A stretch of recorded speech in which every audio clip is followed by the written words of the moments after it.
Riddle me this, Batman. What is overly long, dark and gloomy, and a crime noir? It's 7. No? 2 guesses left, Batman? Zodiac? The film by David Fincher? You know, the one that's really, really good, but at the end it feels kind of underwhelming and unsatisfying because they don't catch him because it's based off true events. But everyone says, well, that's the point, it's based off true events. They didn't catch the guy. But still, as a film, it feels a little unsatisfying and incomplete. No? Try again, Batman!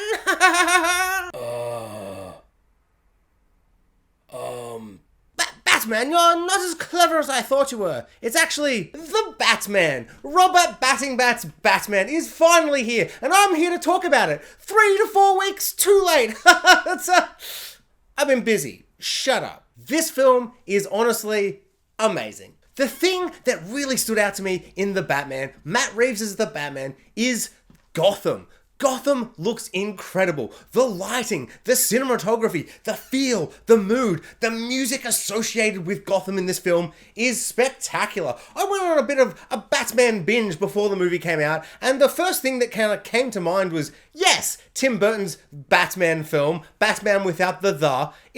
It's a movie, and it definitely creates a feeling of Gotham that we hadn't seen before. But now we're so many films past that I can kind of just retroactively look at that film and be like, I'm glad what it gave us and what it gave us for Gotham, and a Batman that's dark and brooding. It's an ancient Adam West goofy comical Batman. Although, I am now at the point where I'm like, bring back campy Batman. I want to see a campy Batman movie. I want to see camp Batman forever. Dark and gloomy Batman, yes, sure, it's been great, but we've had 3 in a row now. Bring me back to Clooney's Batman without the Clooney. I want Batman and Robin, but now. But before I get lost in a Batman and Robin is underappreciated and maybe a comedic masterpiece, tangent and rabbit hole, what I'm trying to say is Tim Burton's Batman, it's fine. The feeling of Gotham is fantastic, but now we're at a point where we can do better. And Matt Reeves is like, I can do a lot better. It's a masterpiece in feeling, mood, and atmosphere. I think this could be, potentially, and this is being very hyperbolic, and if you've seen any of my other videos, you're like, what does Jax do? He mostly waves his hands about and screams hyperbolic things about a thing he loves or hates. But I am not being hyperbolic when I say, I genuinely think this could be the best lit film ever. I think this could have the best lighting in a movie ever. The way it creates atmosphere, mood, and feeling, the way it lights Batman, the way it lights the villains, the way it lights random characters, random side characters in a big scene, and it could be a blink and you miss it moment. The way it's lit and creates this feeling and mood of darkness and shadow and just feeling of the world of Gotham is intoxicating. It's brilliant. There are really, really obvious moments, like when Batman just emerges from darkness and shadow. There's probably 3 or 4 times when it's just pure black or a little, mostly black, and then Batman slowly emerges. Costume just looking the best it's ever looked, and Robert Pattinson just emerges from the darkness as Batman, and it's just incredible. My favorites would definitely be when it's the action set piece that kind of goes stroby and it's just darkness, black, and the gunfire shoots off every couple of seconds, showing Batman just pummeling, just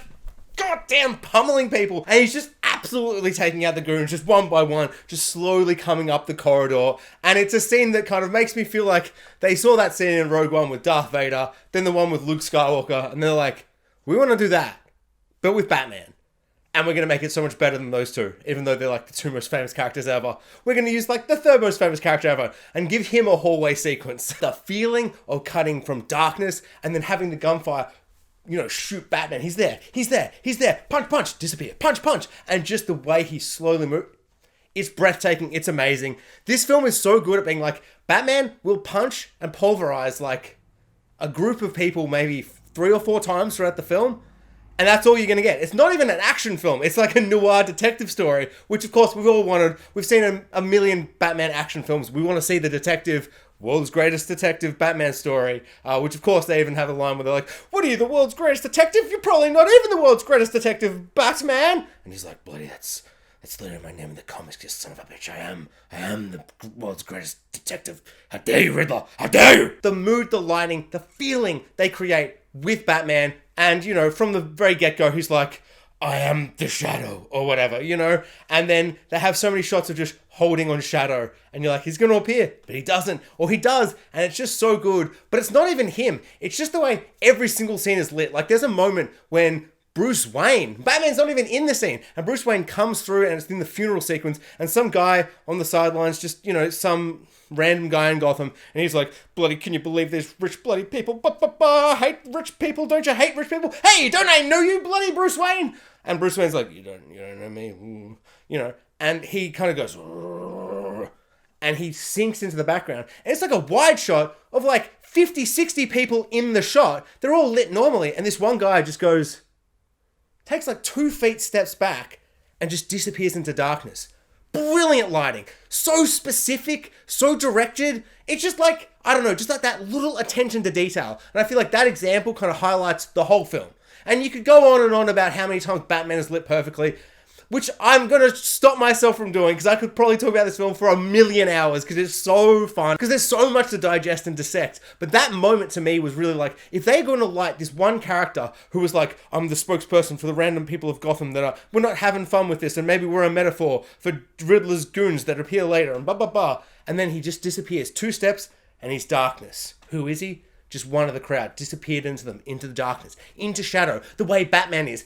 And just that to me is like, that attention to detail speaks to the whole film. Because the whole film is lit like that. And it's brilliant. It's spectacular. The cinematography is so good in this movie. Like, I don't know, when I saw Dune, I'm like, I love this movie. Some of the story beats feel a bit like, you know, kind of wishing a bit more in here. Maybe it's because it's half a story, but all these little things. But overall, the cinematography was like the main thing that stood out as one of the best films we've seen probably since Blade Runner 2049, which is funny because it's Danny V. But now this movie, Batman, is like, ha ha ha, Dune, you suck. You just desert sand shots. You're boring.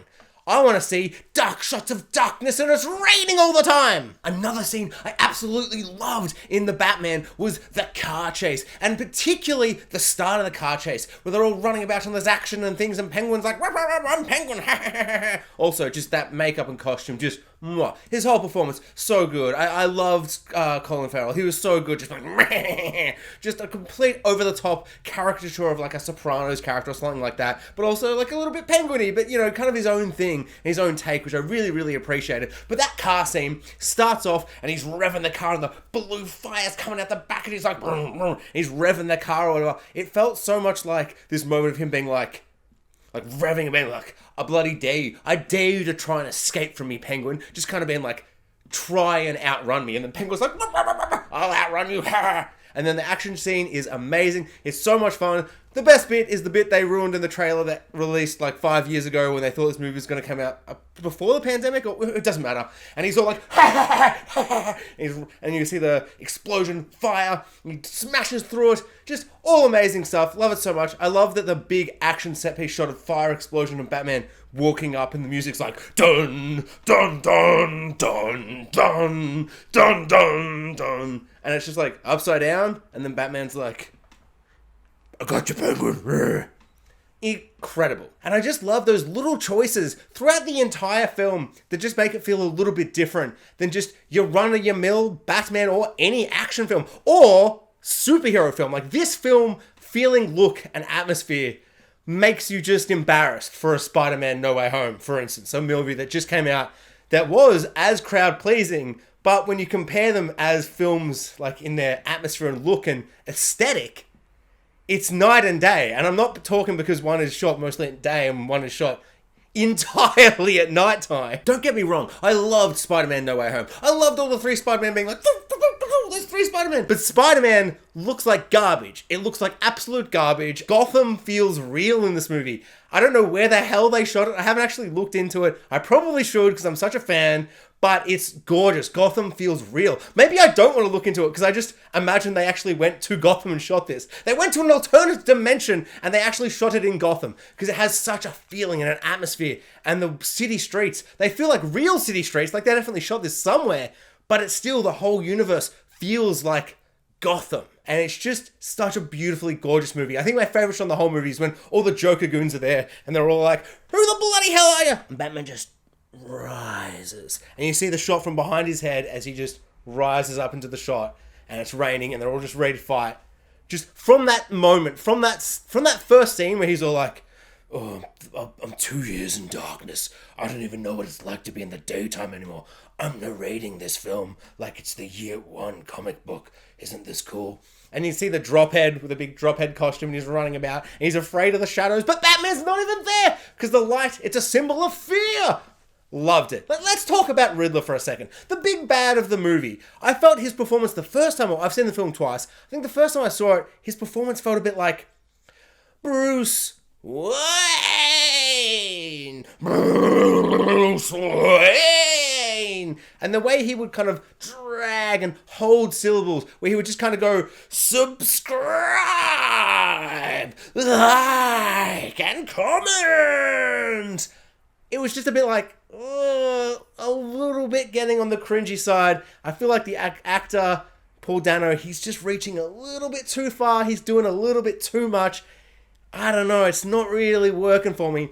But, on my second watch, knowing what he was kind of doing with the role, know how he was going to kind of flex those acting muscles and kind of go to that extreme length, I actually really, really liked it. And what I found really interesting is my favorite scene was when he had the costume, it was off, and it's just Paul Dano in the cop station, and it's just him, no costume on, it's just like, hey, it's me, Paul Dano. And Batman's like, what did you do? What did you do? And they have a great conversation. And the whole scene, I think the reason I didn't like it the first time is the whole scene, you're like, oh, he knows it's Bruce Wayne. He knows Batman is Bruce Wayne. And that's just not a connection I wanted him to have. I felt like he was going to reveal it to the rest of the universe and the Gotham public and all these things. The first watch, I'm like, I don't like this angle they're taking the story. This is Batman, the first Batman in this arc of films we're presumably going to get. It's probably not going to be a one and done.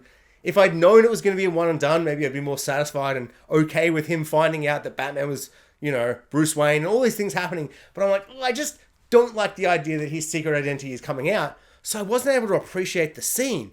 But on a second viewing, no, it's not going to go that way. The way he's all like, Bruce Wayne. And he's doing the whole thing, his whole Riddler thing. And then you realize he's just like a Batman fanboy. And he just loved Batman. And he thinks Batman is like on his side. And they're both taking down all the criminals that are breaking the rules. And sorry, I mean, not the criminals, the good guys. The good guys. He thinks all the good guys and the elites of Gotham are breaking the rules and are criminals, but secrets. They're not telling the truth. Bloody don't tell no lies is Riddler's whole thing. And he thinks Batman's helping him kind of stop that.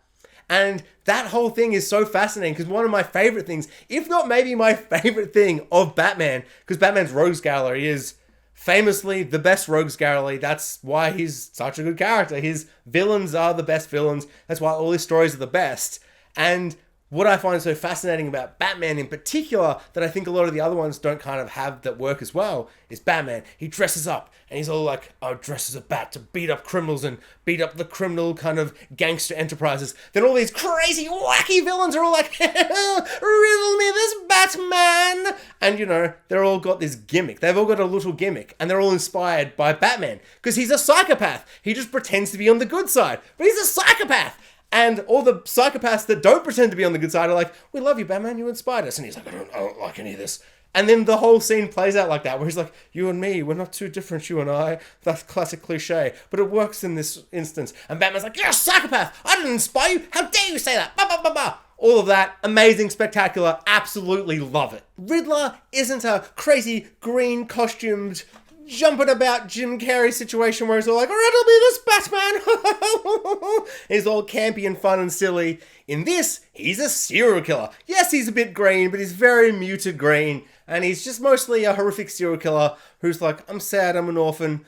Gotham's, they're all corrupt. I'm going to leak out that corruption with my serial killingness. I think for a film that is so dark and moody and atmospheric and gritty and grounded and all those dark words, mostly the serial killer kind of take on Riddler, amazing. Works so well. That first scene where he's just looking in the binoculars, being an absolute creep, watching who you think at first is Batman, doing a Zorro thing, then it turns out not to be Batman through the whole scene. I really love that opening. Really great. The whole just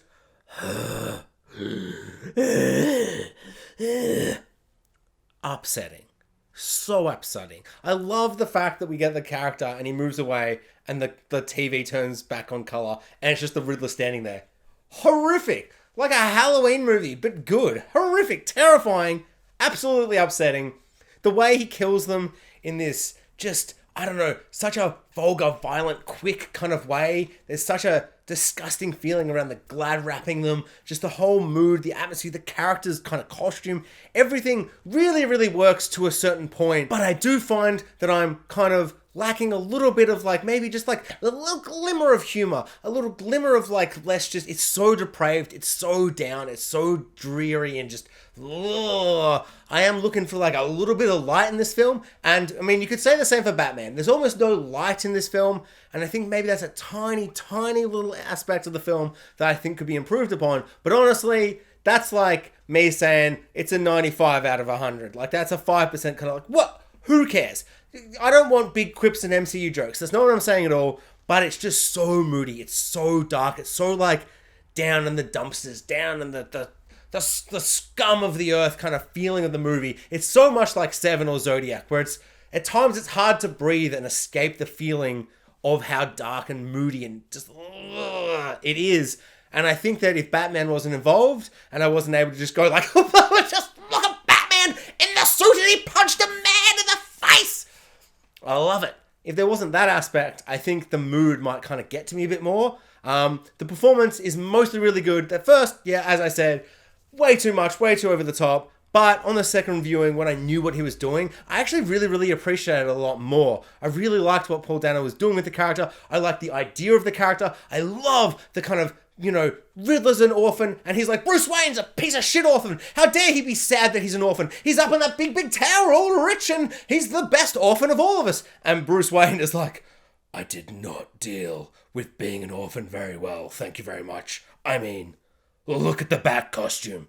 I clearly didn't deal with it very well. But it's like, yeah, I mean, you didn't, but maybe you should have, you rich prick. And that comparison between them is just exceptional and amazing. And that's probably the highlight of the film on my second watch. Apart from just the mood and the atmosphere and the lighting. And the lighting, honestly, is the best light. It looks so good. It's such a beautiful movie. I mean, if I was to tell you what my favorite thing, you know, when I'm watching a film is, I want to see blue skies, green trees, and yellow colors, red, and all this, like Breaking Bad. That's the most beautiful show ever made. There's so many big, bright blue shots, big, wide shots of blue skies. Me and my brother, we call it BB skies. Like if a day has almost no clouds, it's a BB day.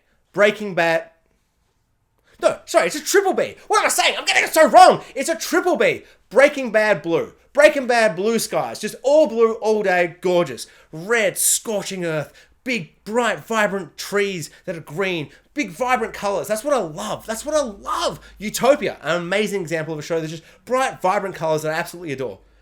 And now Batman is like, shut up, Jax. That's not what you love. You like things where it's always raining and it's dark and you can barely see anything, but you can just see everything just enough. This isn't no The Long Night, Game of Thrones, the worst episode of TV ever made, where you're like, I can't see. Are there zombies or people fighting? Are there both? What's happening? Is that Jon Snow? Is that a dragon? Are 3 dragons fighting? Are no dragons fighting? Is that just sky with clouds? What is happening? Why is it shot so dark? Did you forget to, like, light your cameras properly? Or something to do with filmmaking that I don't understand or something? I'm an idiot. I think I know stuff about lighting, but I know so little. Like, just the first 3% of lighting I am aware of. I've got to stop talking about the lighting. There's so much more to talk about. Last thing on the Riddler is the use of Riddler goons. There's nothing I love more than Batman having a big old villain and they're all like, I'm a big villain, I got a big gimmick, I'm Man Batter, I'm the Riddler, riddle me this, Batman, I'm the Joker. How do you think I got these scars? Or whatever. But I love that they also have goons, like in the animated series, in the animated movies, in any comics I've read. So many times, they've got goons.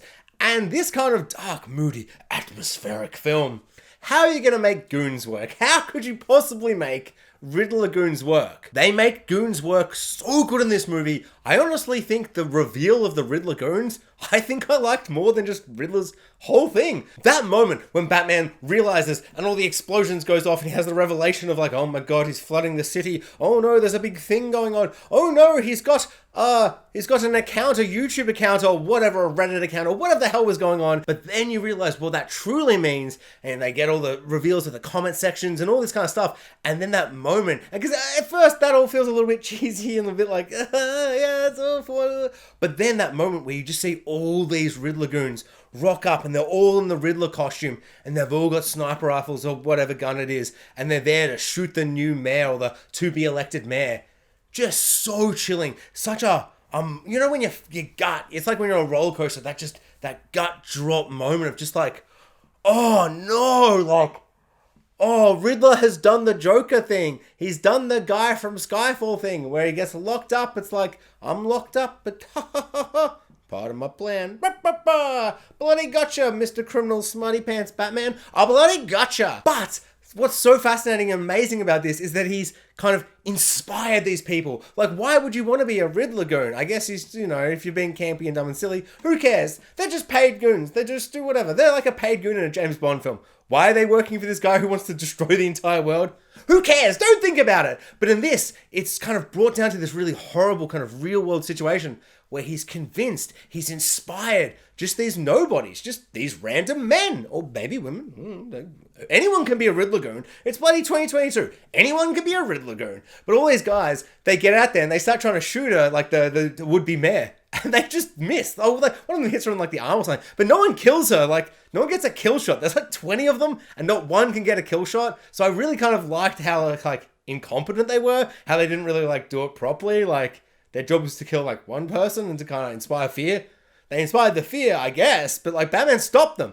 He beat up all of them. And they didn't kill the one person they're there to kill. The flood definitely worked. But that was Riddler before the fact, like, so I really appreciate that he just inspired these random people. They hadn't been trained. They hadn't been, like, you know, vetted in any way. They're just, I mean, I guess they've been vetted in, like, are you a crazy man that agrees with my crazy values too? And another thing in that scene that I absolutely love is they all kind of overwhelm Batman and they finally get him down because there's like 20 of them. And then Batman's like, I'm down, I'm out. Actually, I've got bloody venom bane juice, and he just shoots up some bane juice and he gets all up, and maybe it's not bane juice, maybe it's something else, but in my head canon it's bane juice. As soon as I saw it, I'm like, what is that, some kind of bane juice? I think it's bane juice. My friend's like, shut up, we don't care what you think. I'm like, it's bane juice. Speaking of Batman and bane juice and punching people in the face, something that this film does so incredibly well is just that feeling, that mood, that atmosphere of just the fighting. The action in this movie is so good. It's so brutal and vicious and hard hitting. Like, it's just like just every time he lands a punch, just so much feeling and weight behind the punches. The suit has never looked so good. In all of the trailers, I was like, I don't think this suit is very good. I think there's something wrong with the ears, the helmet, like the head space. Something about the forehead feels like his forehead's too big or something. No. I'm wrong. And it's because of the lighting and the cinematography and the direction and the performance. The Batsuit has never looked so good. It's never going to look better. It is so good. It is the best Batsuit, and it's the best punching Batman's ever done. He's so vicious and brutal when he fights the Joker goons, the Riddler goons. Just so much viciousness, so much power and angst. I love the scene where he's like, it's me, Batman, I gotta speak to Penguin. And he punches up the twins, who I think are twins from Desperate Housewives, but they're all grown up now. Could be wrong, but that's just, you know, it's so dark and moody and lit so darkly, sometimes you can't tell properly. And I didn't Google it, even though it came out 4 weeks ago, and I still haven't Googled it. Now I'm actually thinking about it. But who cares? They're from the Desperate Housewives. Leanne? Lynette? I think it's Lynette's twins, the ones that are always causing trouble. There's something to do with a pizza place later in the series. I don't know. I definitely dropped off at some point. But yeah, when he's all punching and fighting and just attacking and doing all that kind of stuff in the suit, in the movie, especially in Penguin's house, all the lighting and stuff, just spectacular. Absolutely amazing. Another thing with the suit that I absolutely loved, and a bit of a cheeky kind of, it's Batman year 2, you know, that whole kind of feeling of the film where he's like, I'm pretty good at this, but I'm not like very good at this. Like I'm getting used to it, but not that good, is when he's like up at the top and all the cops. Oh, I just love that scene where Batman's just running through and all the cops and the music's just building and building and building and the cops are all just running out of all the corridors and Batman's like, oh my god, I've got to get out of here, otherwise I am screwed. He's just running, gets to the top, all the cops are just swarming on me and he's just like, and it just like puffs out and it's just like, I'm sorry, bloody what is about to happen? And he just starts flying off. Those close-ups attached to him as he's flying. Just so amazing, so beautiful. That flight suit kind of situation as he flies and flies. Just so amazing. And you're just like riding there with Batman, just like fists to the air. The whole crowd, the whole cinema is just cheering. And then it's just like, whoop, boom, boom, boom. Bang, bang, bang, bang, bang, bang, bang. Just absolutely face plants into the bridge. Smashes, totals like a car totaling. Like Penguin's car when it totals and just smashes a million times. Batman just totals. Loved it. Absolutely loved it. It's such a great... I'm in my second year. I'm pretty good. But then at my best, I still go and hit a bridge and almost die. Incredible. Oh my god. The more I talk about this film, the more I'm like, this is just a masterpiece. Somehow I have talked about this film for like half an hour, and I haven't talked about the Batman himself. Robert Batting Bat. Robert Pattinson, Mr. Twilight himself, Cedric Diggory himself, the guy from The Lighthouse that's not William Dafoe himself, just the guy from Good Time himself, another film he's in himself. One of my favorite actors, just amazing. He's so good in everything, and in this, he's exceptional. He's breathtaking. I love the little glimmers we get of like emo kind of, recluse Bruce Wayne. He isn't like party boy, drinks and shots, ladies on the arms, jumping into fish tanks. Christian Bale, Bruce Wayne. His Bruce Wayne is more of a recluse, more of kind of, an introvert. And he's like not going outside. No one sees him. I love the fact that when he goes to this funeral, there's a cop and he's like, Bruce Wayne! Bloody the billionaire, not playboy, just the normal billionaire, the recluse. And he's like waving. It's just so much fun. Love the different take. I love when someone can do a different take that doesn't feel so different where I'm like, he doesn't feel like Bruce Wayne. I'm sorry, he's too far gone. I mean, I guess maybe he is too far gone from lots of different interpretations, but I just love his take on it. I think that he gives such a kind of quiet performance in a lot of ways where he's not overacting in scenes. Like Batman, when he's like got the suit and costume on and he's walking, or maybe even stalking would be the better word, through a crime scene. Just so cool, but so kind of intense and menacing. The amount of times like a cop would like walk up to him and they'd just have like a stare off and they'd be like so intimidated by him and scared by him. Like, it's a really amazing thing a film can do where they make a man who's dressed like a bat in a big old bat costume with a cape in a crime scene about a serial killer, and it doesn't feel a little goofy and silly. Like, it's so real, it's so tense. Because Batman is essentially like the greatest superhero ever, but somehow he can be two totally separate entities, where one, it's campy and silly and dumb, and you're like, hey, he dresses like a bat. How silly and campy and silly and fun and dumb it is.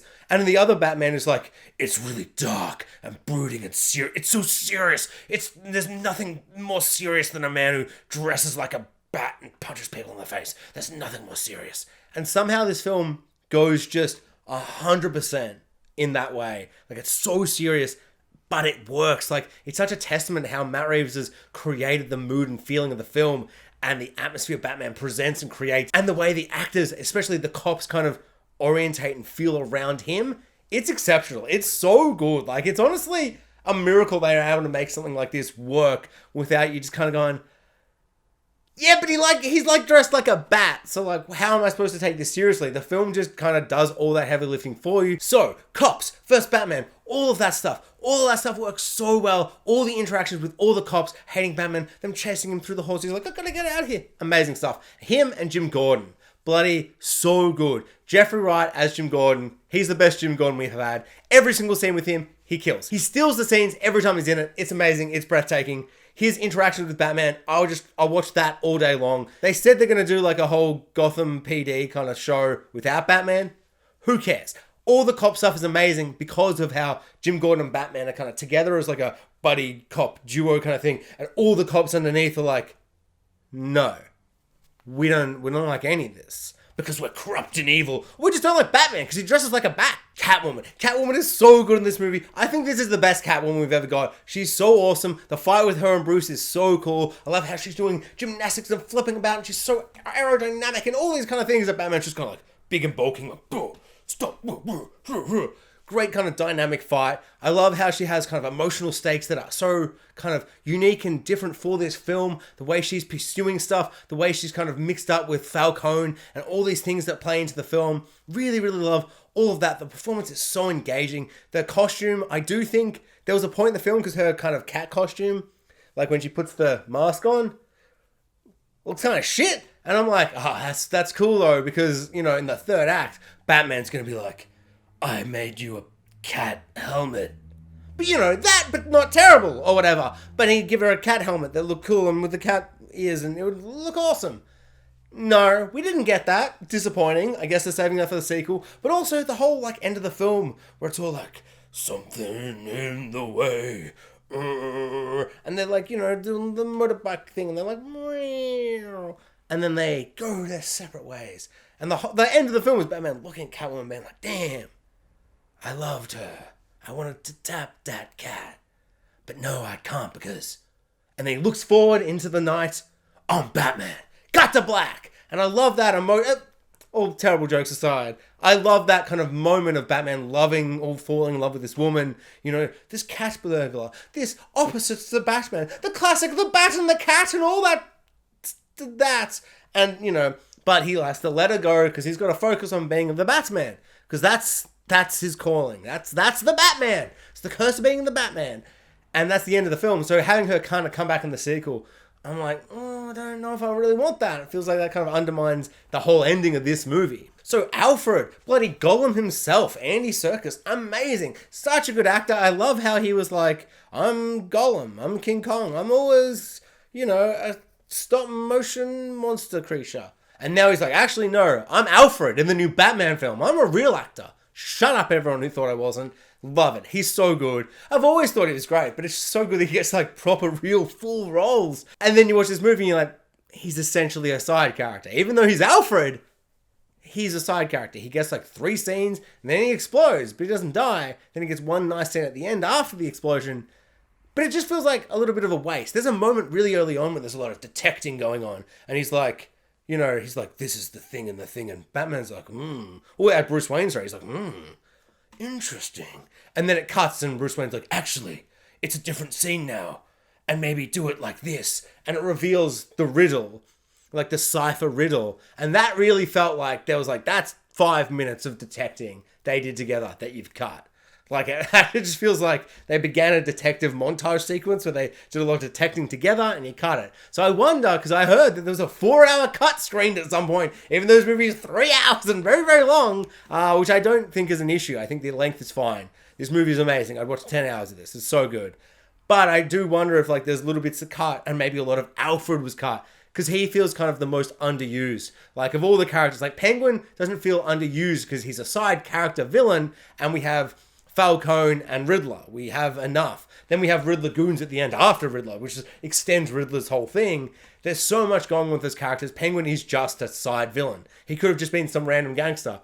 But he's the Penguin, and I love that. The best thing about Batman is that you don't need to have a single villain or a single character be just no one. Like, just a character you made for the movie. Make it a named villain. Like, that's what I love about the end, when Riddler's like, oh no, riddle me this, I screwed up the mission, blah, blah, blah. And then in the cell next to him is the guy from Eternals. He's like, it's me, Joker, I'm a clown.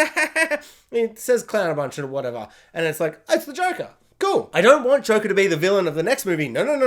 I want Joker maybe just to be in prison the whole time. Of the whole series, just have him in prison. Maybe have him as like a Hannibal Lecter or something. That'd be really fun. Just this side character. And maybe in the third one he could have a big sequence where it's like, Joker. But honestly, we've had enough Joker. Mr. Freeze. I mean, and now I'm 4 weeks late. I'm not the first one to say it, but that's the first thing I thought. Give me Mr. Freeze. Don't just give me Mr. Freeze. Cast Arnold Schwarzenegger again. Redeem Batman and Robin, uncamp the camp, make Mr. Freeze real and serious, and force Arnold Schwarzenegger to prove to us he can act. Prove it to us.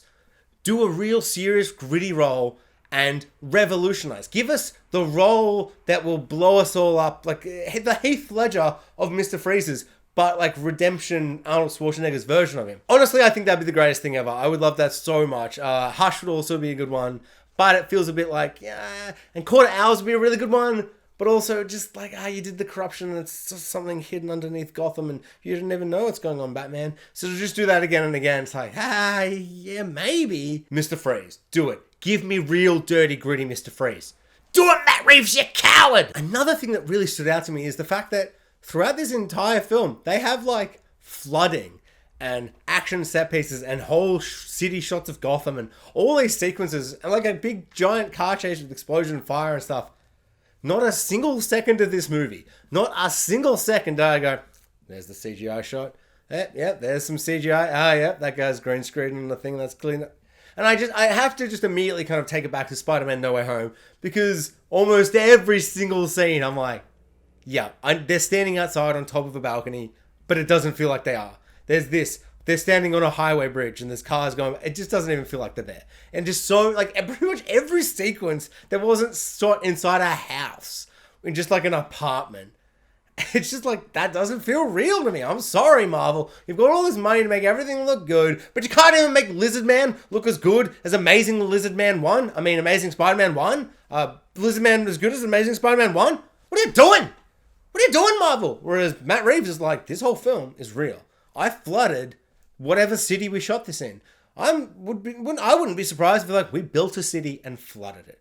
We built this giant stadium where the final action set piece takes, and we just flooded it. When Batman's walking through with the flare, it's like, flaming fire flare, come with me, children and people and political people, follow me through the water. And you're just like, and the music plays, that solemn, haunting, beautiful, melancholy, just gorgeous soundtrack just plays, and Batman just wanders through the ocean, and all the people follow him and just get those gorgeous wide shots.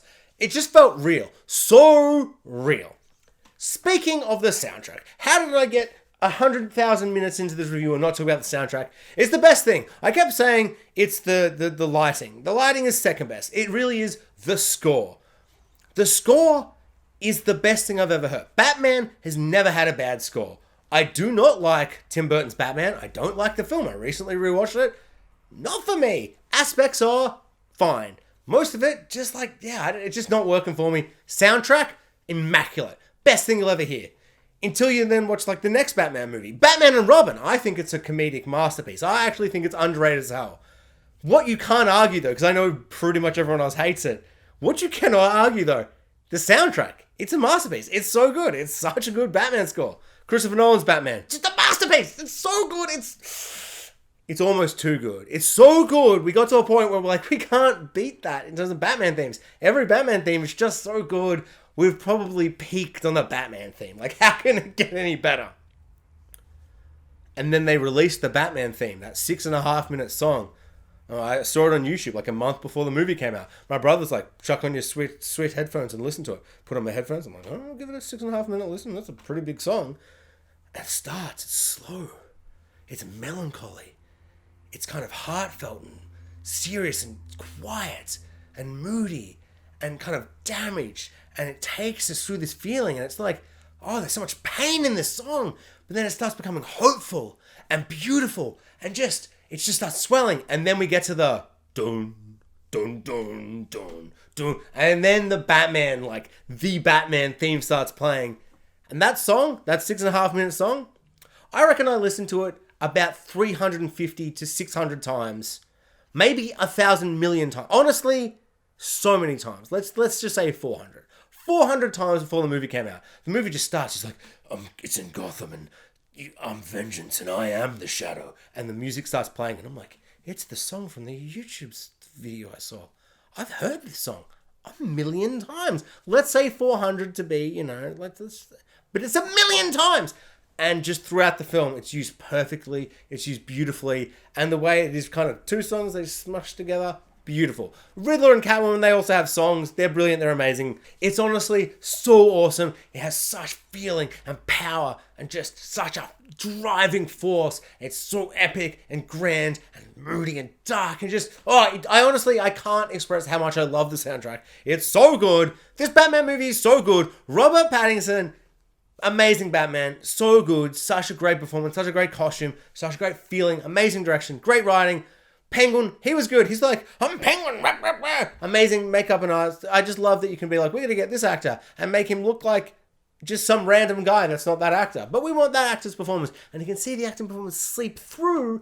But also, you could have just got anyone to do it if you're just going to do the makeup. But I love that. His performance is amazing. Really, really, really good. Colin Farrell, amazing. Love him. So good. Get him for every role where he doesn't have to look like that now. Because you can just make him up. Do some makeup stuff. I loved Falcone in this. John Turturro does such a kind of a different performance than what I was kind of expecting from the Falcone character. Just like when he kind of set up, I'm like, I kind of have a feeling what he's going to be like. But he has such a kind of a quiet malice to him, which I found really, really interesting. I love that he was Catwoman's dad. That was a really fun little kind of twist on things. I think that's from the Long Halloween comic, which I have read, I think, but like when I was like a teenager or something.